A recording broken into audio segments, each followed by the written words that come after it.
Hello everyone, and today we're going to break down this shot from the Sails Off, and I'm going to show you step by step how I animated it. So the first thing that I do is block out all of the main poses that the character is going to make in this shot. What I used to do was get all caught up in the details of all the little arm movements and shoulder movements, and it just was inefficient and overwhelming. Blocking out your rough poses first and worrying about the details later is what I do now, and it makes for a much better workflow. Next, I turn on the interpolation between the frames and let Blender calculate all of those little movements in between, and you can see it's very smooth.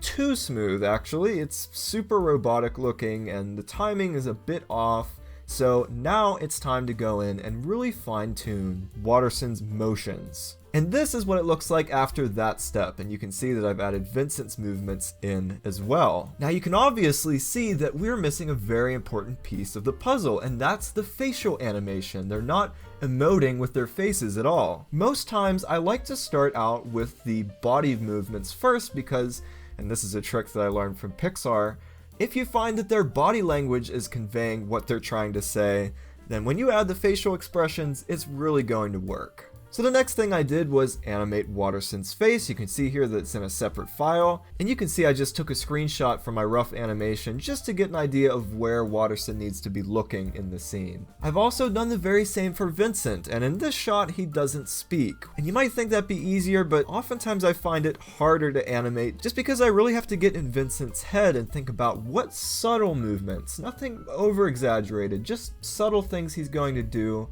that indicate what he's thinking and feeling in this moment. And that leads to the finished shot with the faces added in, and we've got all of that movement and character acting in place. Listen, Vincent, it's inspection day.